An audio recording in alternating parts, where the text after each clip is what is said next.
There are 3 plot lines in May that I am genuinely excited about and I think could change the trajectory of your whole year. The first plot line has to do with Mercury. It peaks with a Cazimi mid-month that is going to make something finally deeply click. Then there's the Uranus story. We have a series of Uranus activations as planets enter Gemini that are going to create some wild new ideas or conversations that you did not see coming. And I mean that in the best way possible. And then there's the last few days of the month, which I'm not gonna lie, look a little challenging. It looks a bit like a gauntlet to run, but I don't want that to scare you. It's a fated moment where we're being confronted with some kind of crossroads, some kind of choice, and it may not feel easy to make the choice, but it is something that we need to experience, and we're gonna go into it with our eyes open and with the knowledge that we have free will, and we've done hard things before and we can do them again. Today, I want to give you the full picture of all 3 storylines, not just what they mean, but also how to move through them with your full power and without losing yourself. Let's get into it.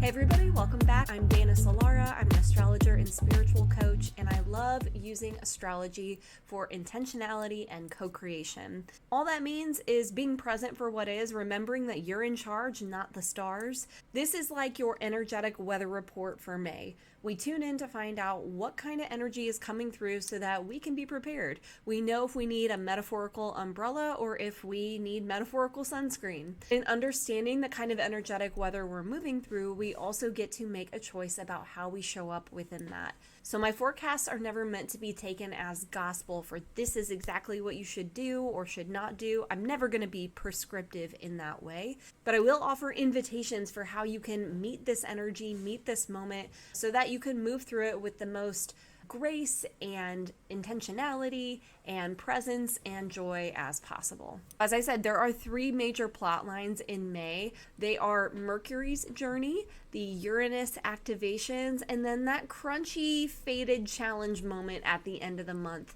We're going to go through each of these plot lines rather than the month week by week here, because if I were to show you the list of transits that are happening in May, you would be like, good God, that looks like a lot. In fact, I am going to show my screen just so you can get a sense of how busy the month is. Now, busy doesn't mean bad. It just means a lot, and it might feel a little chaotic this month. So stand by. Okay, so look at this.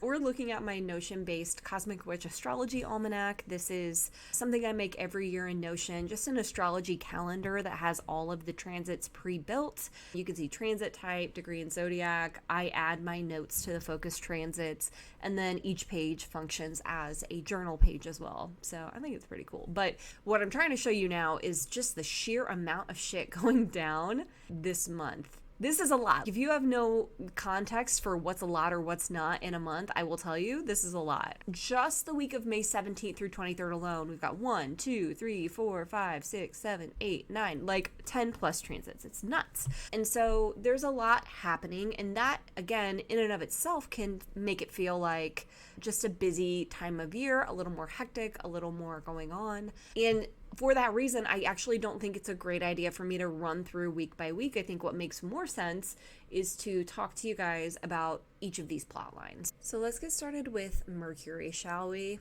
We're going to take a look at the chart here. If you're listening on my podcast, Self-Help Witch, I will talk through this, but you can definitely watch if you're more of a visual person over on my YouTube channel. That's at dana.solara. And I'm trying something new this month where I created this monthly forecast in that similar Notion setup that I just showed you. So if you want something that has all of this information I'm about to give you in one place, presented in a visual way, you can find out how to get that in the show notes. For now, let's focus on what's happening. May's interesting because it starts with a full moon in Scorpio. We have the sun and the moon at 11 degrees of Taurus and Scorpio respectively. If you're watching this, you're seeing the moon's at 12 degrees. That's because I just have it on May 1st, not the actual new moon. So let me put that up for us. It is on May 1st. Now, the reason I'm bringing this up in the context of the Mercury plot line is because this full moon happens with Mercury conjunct Chiron at 27 degrees of Aries, which honestly, I'm personally over Chiron in Aries. As a Libra rising, I am ready for Chiron to get the fuck out of Aries, but we've got to talk about that, right? That's an important component of this full moon that's happening on May 1st. And in terms of the Mercury plotline, this is giving us a deep emotional opening. Things are surfacing at this time. We're maybe deep in our feelings and we're processing them. That's what Mercury is telling me. There is a processing happening. We're deconstructing the pain and maybe the pattern of the pain. One thing I think we don't always talk about with Chiron is it's not just the wound, but the healing. And healing involves learning, processing, making meaning something, in this case, our pain. And Mercury is the perfect planet to do that with because it seeks to understand through deconstruction. So there's a way in which with this full moon, we can really tease apart the pain and the pattern of the pain. The fact that the moon is in Scorpio really underscores that for me. It does say it's a moodier moment. It's a moment where we may feel really deeply. And so I encourage you to find people you trust at this time to really talk through whatever's coming up for you. Great time to book an appointment with your therapist, not gonna lie, and just let the truth be what it is. You don't have to really do anything with this in terms of taking action on what you know. It's more about understanding right now and sitting with and being with. And really sometimes giving a name to something is the healing work. Like being able to name, for example, what codependency was, or that the actions that I was participating in were codependent. Understanding that label for the first time way back in, God, I don't know, 2016 or something.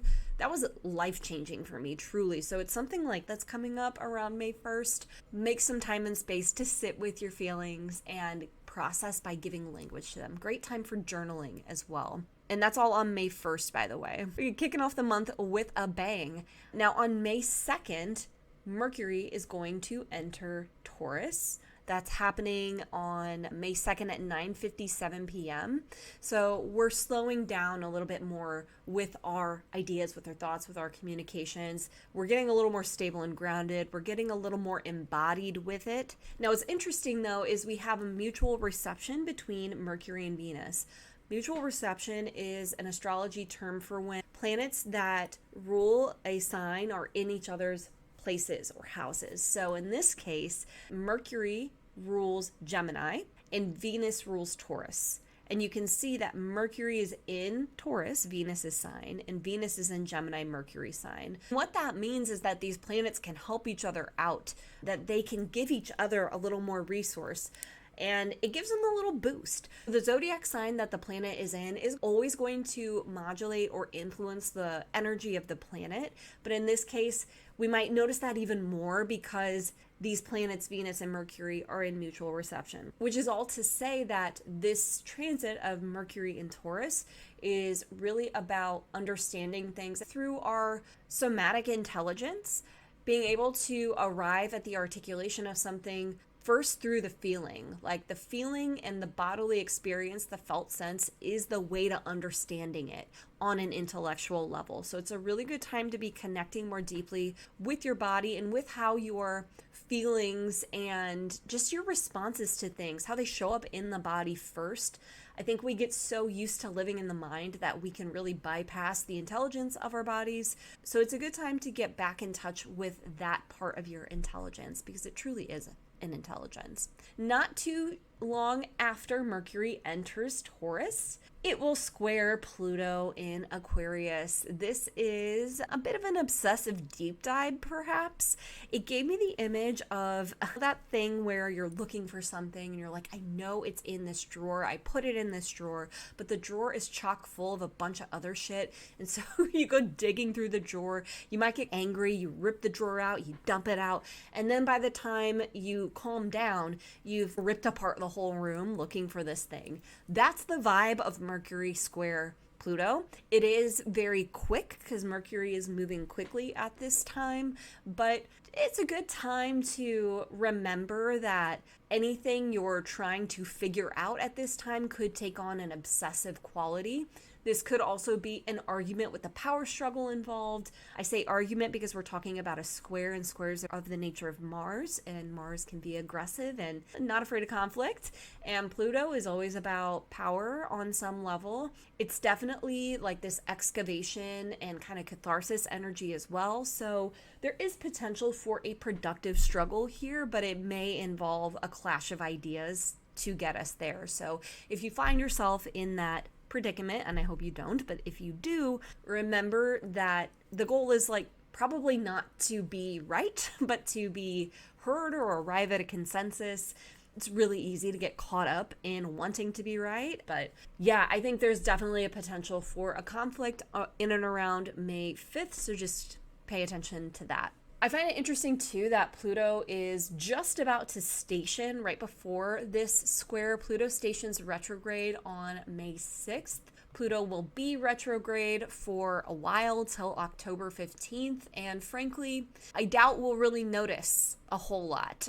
It's not something that I personally track.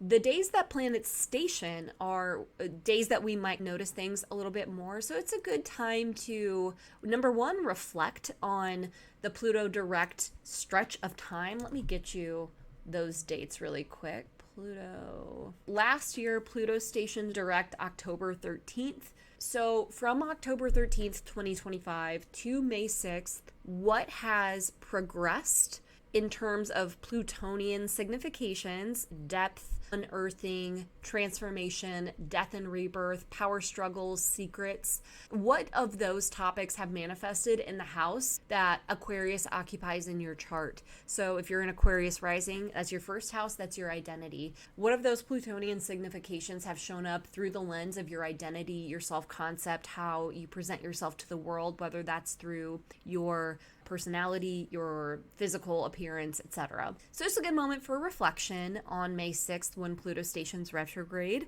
And it does signal to me, because that square between Mercury and Pluto had just recently happened, that maybe we're rethinking something in the Pluto, or rather the Aquarius area of our lives, as a result of this conflict. Potential conflict. I'm not saying everyone's going to get in an argument, but there might be something about how May 5th manifests with that square between Mercury and Pluto that influences the reflection that's coming in this Pluto retrograde. So just something to track and see.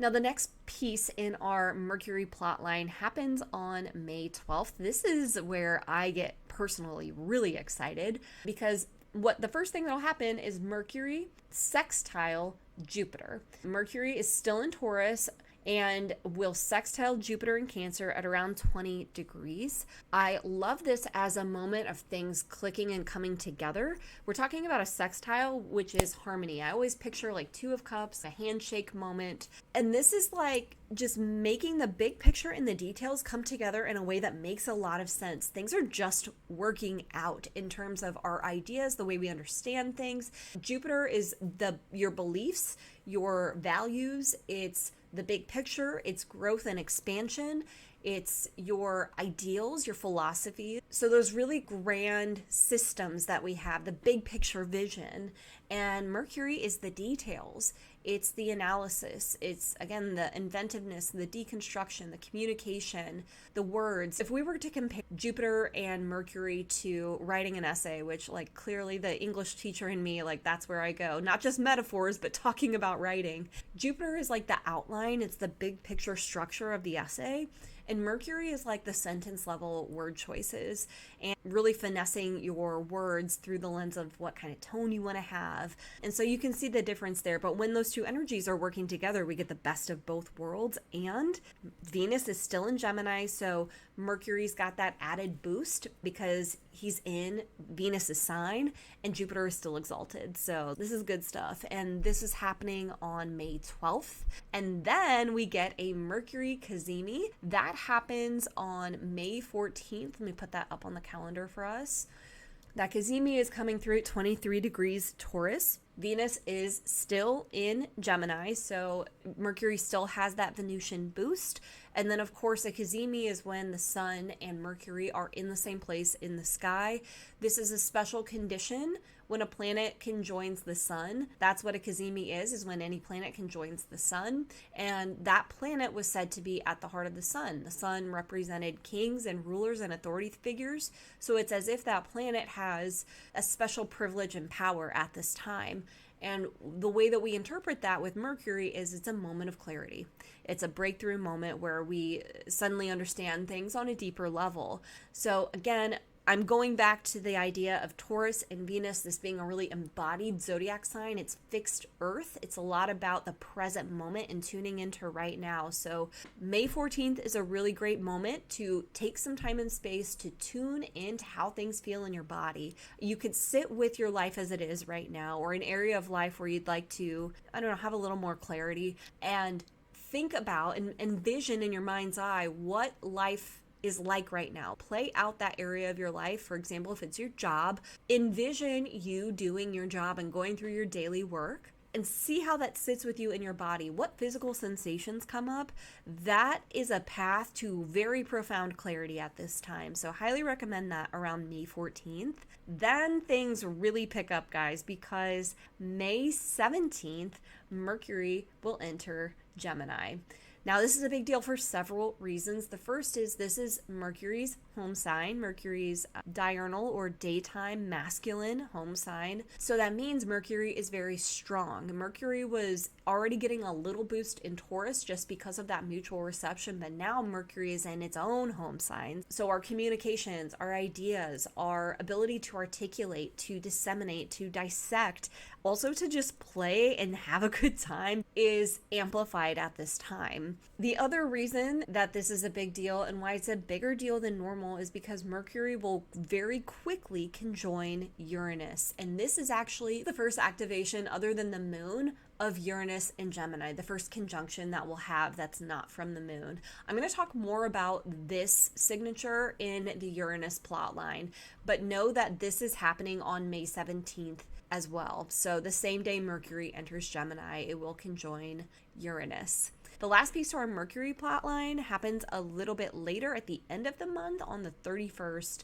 and that is Mercury sextiling Chiron.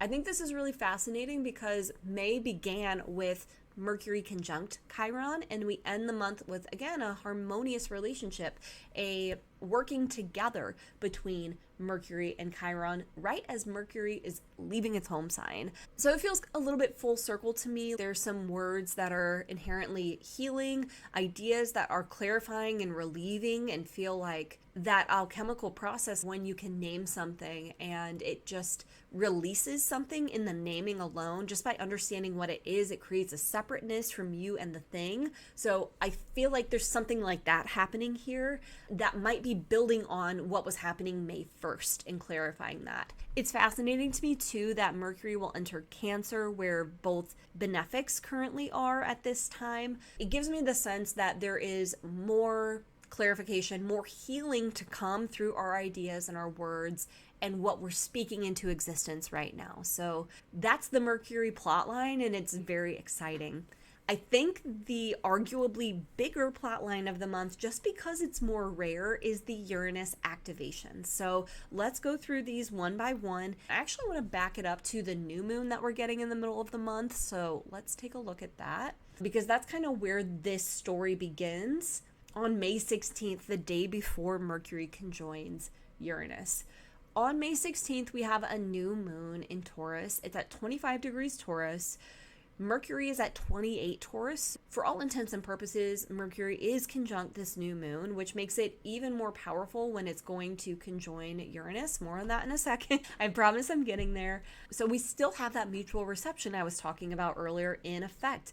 Venus is in Mercury's sign, Gemini, and Mercury is in Venus's sign, Taurus. So we have a Mercury with a boost conjunct this new moon. Powerful moment for, again, tuning into your body. This is a theme this month, leaning into your somatic intelligence, I would also say relationships being really important right now in terms of clarifying an idea or understanding something more deeply, because Uranus is in Mercury's sign. Planets are going to embody the nature and the energy of the zodiac signs they're in, and we get the significations of the zodiac signs from the planets that rule those places. Because Mercury rules Gemini, we think mercurial significations for how Uranus is going to show up with the 7-year-long transit of Uranus in Gemini. We think of co-creation through dialogue with the other. Mutable air. Gemini is a mutable air sign, so it's ideas being exchanged. It's the back and forth of a Socratic discussion, really, where we're using questions and inquiry to arrive at a deeper understanding. I talked about this in my Nightlight Astrology video a couple of weeks ago, which I'll link down below. It's a lot like improv, where the universe is going to throw us a curveball, and our job is not to question it, but to say yes and iterate and build on it. It's a really wild energy. Uranus always is wild because it's interested in innovating. So it's always going to feel pretty, I guess, strange, a little weird, a little out there because it's unknown, and it's coming through in our ideas. And we're going to probably be receiving a lot of those ideas through another person because that is the nature of Gemini and Mercury. It's very much to do with duality. All that being said, we have this new moon on the 16th, and that is setting the stage for these first activations. I'm going to change my clock here so we are moving hour by hour, and you can see the moon. So watch the moon hour to hour here. The moon enters Gemini on May 16th at 10 p.m. Central Time. It will conjoin Uranus roughly 11 p.m. It's not worth it to do exact timing here because the moon moves so fast, but that will happen first, the same day as the new moon, May 16th, depending on your time zones and such, but within hours, let's say, the moon is going to conjoin Uranus. The moon, obviously, just having reset in Taurus, which I didn't even mention, the moon in Taurus, that's the sign of the moon's exaltation. So the moon is very empowered with this new moon. It's a beautiful new moon to set intentions with, especially intentions around how you want to be present for your life. We're talking about Taurus energy here. And the moon immediately conjoining Uranus says there is a breakthrough moment right away, or at least there's the capacity for a breakthrough moment right away. The moon is not just our feelings, it's also the context of our lives. All things that wax and wane, just material nature in general, whereas the sun is more spiritual nature in general. So with this conjunction, I'm thinking there might be a change in your literal environment that's very sudden, abrupt, and unexpected. That doesn't mean bad. We might immediately judge it as bad because it's different, but that's the invitation, is to not do that. I think that's always the invitation of astrology, is to reserve judgment of good and bad, because we've all seen how transits that looked super fucking hard were actually very good for us, and transits that looked like they were going to be amazing were actually really hard. I have a story about that I'll maybe tell in another episode. If you'd like an episode about that, I would love to talk about that nuance, because I think that's where we can find a much more expansive way to practice astrology, is embracing the nuance and going beyond the black and white dichotomy of good or bad transits. Anyway, the moon conjoins Uranus, and there's something cracking open, and it could be a simple as a detour that you have to take to get to work that day, or you hear a new podcast that gives you a new idea that you never would have considered, and it takes you down this new rabbit hole. This energy on the 16th it just keeps going, because that's the day that Mercury enters Gemini and conjoins Uranus. That is happening precisely on May 17th at 7:09 p.m. I'll click ahead so we can see that on our screen here. Roughly, here it is. The moon is still here, Venus is still here, and it's much like what we were just saying about the moon. This is a wild new idea, a brand new way of seeing things, a conversation that changes everything. And so really, the 16th, the 17th, the 18th, expect the unexpected. I really have this intuitive feeling that these couple days are going to be about radical clarity that is very useful and helpful, but also changes everything. It totally changes the field that we're working in, so that the understanding we had of the situation we're working in is so different that the lens we were using to make choices about what to do next, what's the next best step to take, which is a very mercurial thing, we have to reorient completely because the prior filter we were using, it no longer applies. It no longer makes sense. So this may feel a little disorienting. However, the beautiful setup that the planets had in the new moon, given Venus is still co-present here, given Mercury has such strong dignity here, I think that it is ultimately working out for us, so to speak. Now, there is one fly in the ointment that we're going to talk more about, which is, you see this over here, what's happening at the late degrees of Aries? Yeah, that's Chiron and Mars coming together. That's happening on May 16th, which, you guessed it, is the same day as the new moon. There's that, and we're going to talk about that, but the situation that's happening in Gemini looks very well supported. And it is sextiling that kind of gnarlier situation by whole sign, which is a harmonious relationship. So despite the inherent pain that a Chiron-Mars conjunction suggests, I think there is ultimately something really helpful and clearing in this too. The next Uranus activation we're going to get is the Sun entering Gemini, and that is happening May 22nd. Let's put that up on the clock here. We'll just do the ingress of the Sun into Gemini. There we go. So on the 22nd of May, we have a Uranus Cazimi for the first time in Gemini. We know what a Cazimi is. We know that this grants Uranus special privilege, which means the plot twists are coming quickly. They are coming in hot and fast. I'm thinking about it like this. The Mercury Cazimi in Taurus helped us come back to our bodies and feel more present for what is, so we can have a way to establish what's real from a felt sense, from a body-based sense, a somatic intelligence. And I think that is very strategic of the universe, because that is an incredible tool to have going into Uranus and Gemini, where the entire field is going to shift on us completely. Our understanding of how things work is going to be dramatically redefined, and I think it might happen rather quickly with this ingress of Mercury, really the moon, then Mercury, then the sun on the 22nd. By the time we get to the Uranus Cazimi, it's like the moment in The Matrix where the main character realizes nothing is what it seems. The adjacent doors are popping up left and right. There's just so much that we are understanding on a different level at this time, and it definitely can come through in other people. Really pay attention to the podcasts, the books, the documentaries, the conversations, even the conversations you're not a part of, the conversations you happen to overhear as you're taking the bus somewhere, right? There are all kinds of unexpected moments of really transformative clarity coming through here that are going to, I'm guessing, sneak up when you least expect it. And I also want to encourage us to not take action immediately. I think this is where the body-based intelligence is going to be really important, because with this mutable air energy, there is potential for getting blown by the winds of change, if you will. We can get blown around without having a solid ground to stand on.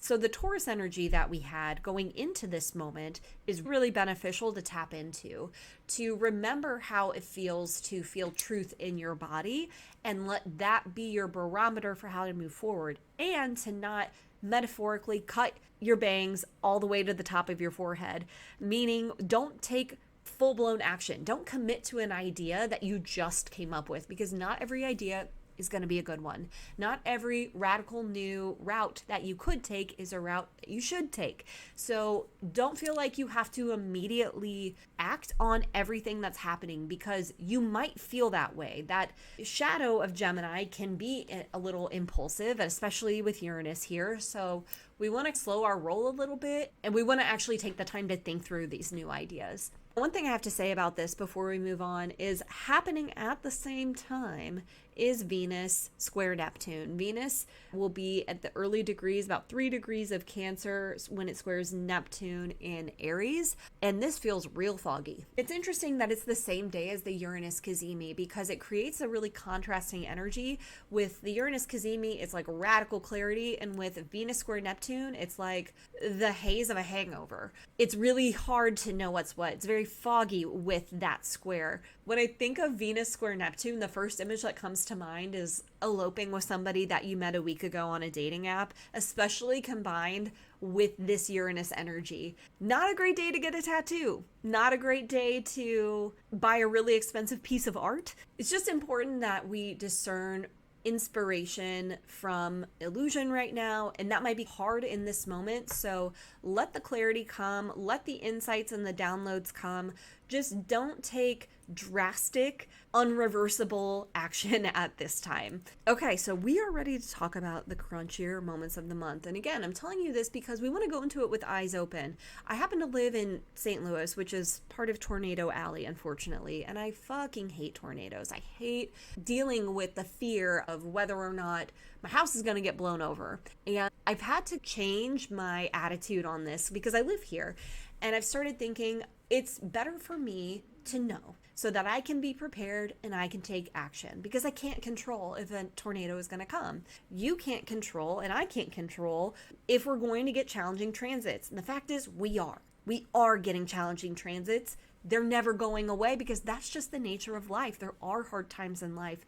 It's better for us to be honest about it so that we can have the right disposition, we can meet it openly, we can prepare ourselves, and we can take care of ourselves. So that's always my intention, is to be real with you and also just to prepare you in a way that is empowering and doesn't incite fear or anxiety, okay? So we've already talked about one of the major moments, and it's that Mars conjunct Chiron moment right here at 28 degrees Aries. And this is the last conjunction we're going to get here with Chiron, which I'm personally very happy about.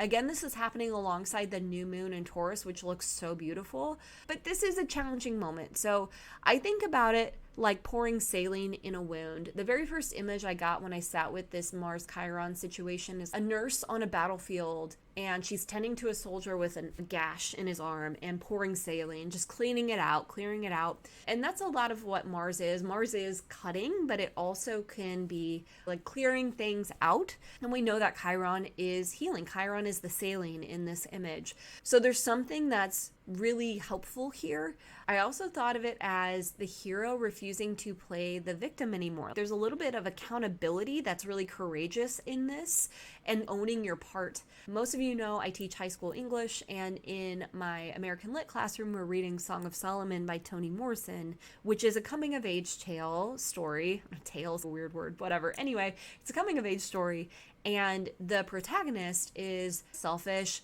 immature, takes a long time to grow up, and it's not till he's in his 20s where he's finally like, I'm the problem. I'm selfish. I suck. Like, I need to take accountability and ownership for my choices. If I want a good life, I have to stand up and start making it happen. That's very Aries, and that's very Mars Chiron. So there might be something like that where we finally understand our role in the patterns that persist in our lives, and we're able to work with them in a new way because we take ownership for them. And I love that the following days are these days of Uranus activations where we are having these really profound moments of clarity. So I think that this is quite helpful, if not a little confronting. Another image that I thought was really powerful that came to mind is extracting spiritual splinters.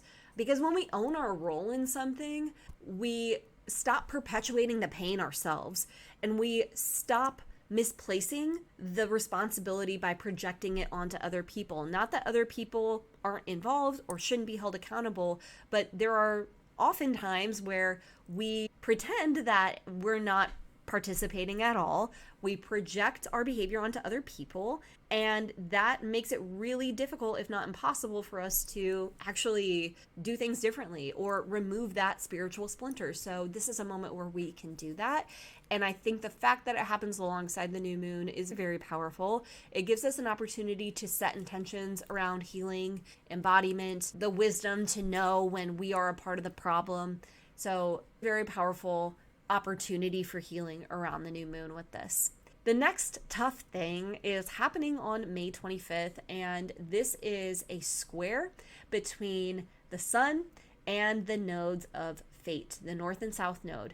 You may or may not know the nodes are not literal bodies, but points in the sky that have to do with the eclipses. So anytime a lunar cycle starts, a new moon, or peaks, a full moon, near the nodes, we have an eclipse. The fact that the sun is in between, so exactly 90 degrees, squaring in a T-square, we call it, with the north and south nodes, means we are halfway between, or we're at the midpoint between the first set of eclipses and the next set of eclipses this year. Now, T-squares are at crossroads because it's two squares, a square with the north node and the south node in this case, but it also means there's an opposition. The north and south node are always opposing each other, but this is still technically a T-square, which is giving us fork in the road energy. It's giving us crossroads energy. It's giving draw a line in the sand, make a choice.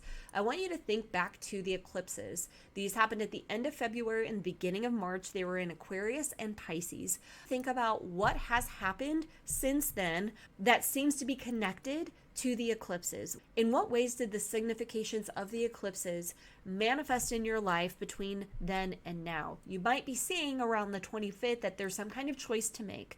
There's some way in which you're being made to choose, go one way or the other, and say goodbye or let go to something. It's definitely a bit of a growth edge. And the thing about this is that's not the only challenging thing happening on this day. The other major event of this day is Mars in Taurus squaring Pluto in Aquarius. This is a big deal. Mars is one of the malefics, and it's in detriment in Taurus. Mars does not like being in Venus-ruled signs because Mars is a little egocentric, a little selfish. Not always, right? Like, that's the shadow of Mars, but it's me-centered. It wants to focus on what it wants. It is combative, aggressive, assertive, not afraid to go against the grain.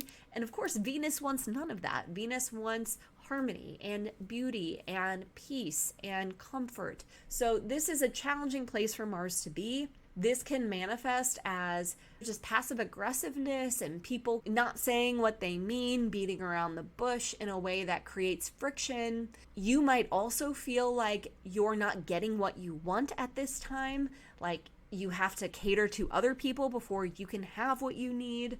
And when that energy is squaring Pluto, it's telling me that there might be some shit getting brought up right now that you maybe weren't expecting. This could be a power struggle. We talked about how Pluto is always speaking to some kind of power dynamic. Secrets could be coming up. And I really wouldn't be surprised if there's something about people-pleasing patterns coming up at this time. That's something that always comes up for me when I think about Mars in Taurus.